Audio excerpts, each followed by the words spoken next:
ಕರ್ನಾಟಕ ರಾಜ್ಯ ವೈಜ್ಞಾನಿಕ ಸಂಶೋಧನಾ ಪರಿಷತ್ತು ವಿಜ್ಞಾನ ಮತ್ತು ತಂತ್ರಜ್ಞಾನ ಇಲಾಖೆ ಸಹಕಾರದೊಂದಿಗೆ ಯಾದಗಿರಿ ಜಿಲ್ಲೆಯಲ್ಲಿ ಪ್ರಪ್ರಥಮವಾಗಿ ವೈಜ್ಞಾನಿಕ ಸಮ್ಮೇಳನ, ಅದರಲ್ಲೂ 5ನೇ ವೈಜ್ಞಾನಿಕ ಸಮ್ಮೇಳನ ನಡೀತಾ ಇದೆ.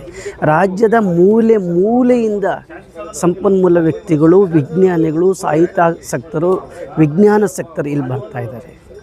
ಮುಖ್ಯವಾಗಿ ಇಲ್ಲಿ ಏನಿದೆ ಅಂತ ಅನೇಕ ಗೋಷ್ಠಿಗಳನ್ನು ಇಟ್ಟಿದ್ದೀವಿ.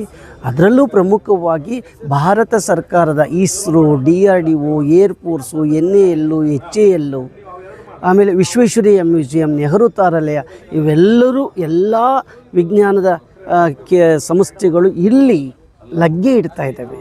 ಅವುಗಳನ್ನ ನೋಡಬೇಕಾದ್ದು ಇಲ್ಲಿನ ಶಿಕ್ಷಕರು, ಮಕ್ಕಳು, ಸಾರ್ವಜನಿಕರು. ಒಂದು ಸಂಸ್ಥೆ ಬರಲಿಕ್ಕೆ ಕಷ್ಟ ಅಂತ ಎಲ್ಲ ಸಂಸ್ಥೆಗಳು 29 ಮತ್ತು 30 ವಿಜ್ಞಾನ ಪ್ರದರ್ಶನ ಈ ಜಿಲ್ಲಾ ಕ್ರೀಡಾಂಗಣದಲ್ಲಿ ನಡೆಯುತ್ತೆ. ಅದಕ್ಕೆ ಮುಖ್ಯವಾಗಿ ಮನುಷ್ಯ ಹುಟ್ಟಿದಾಗಲಿಂದ ಇಲ್ಲಿವರೆಗೂ ಏನೆಲ್ಲ ವಸ್ತುಗಳನ್ನ ಬಳಸ್ತಿದ್ದ ಪ್ರಾಚೀನ ವಸ್ತುಗಳ ಒಂದಿಷ್ಟು 200 ಸ್ಟಾಲ್ಗಳಲ್ಲಿ ಸೇರಣೆಯಾಗಿದೆ. ನೀವು ಸ್ಟೇಜ್ ನೋಡಿದ್ದೀರಿ, ಆ ಕಡೆ 4,000 ಜನ, ಈ ಕಡೆ 4,000 ಜನ ಏಕಕಾಲದಲ್ಲಿ ಸಾಹಿತ್ಯಾಸಕ್ತರು, ವಿಜ್ಞಾನಾಸಕ್ತರು ಕೂತ್ಕೊಳ್ಳೋಕ್ಕೆ ವ್ಯವಸ್ಥೆ ಮಾಡಿದ್ದೀವಿ. ಏಕಕಾಲದಲ್ಲಿ 6,000ಕ್ಕೂ ಹೆಚ್ಚು ಜನ ವಿದ್ಯಾರ್ಥಿಗಳು ಊಟಕ್ಕೂ ಕೂಡ ವ್ಯವಸ್ಥೆ ಆಗಿದೆ.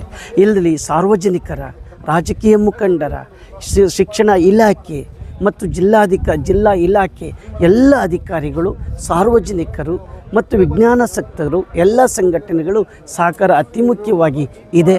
ಬನ್ನಿ, ಇದೊಂದು ವಿಜ್ಞಾನ ಹಬ್ಬ, ವಿಜ್ಞಾನ ಜಾತ್ರೆ, ಭಾಗವಹಿಸೋಣ, ನೋಡೋಣ, ತಲೆಗೊಂದಿಷ್ಟು ವಿಚಾರವನ್ನು ಇಟ್ಕೊಳ್ಳೋಣ. ನಮಸ್ಕಾರ.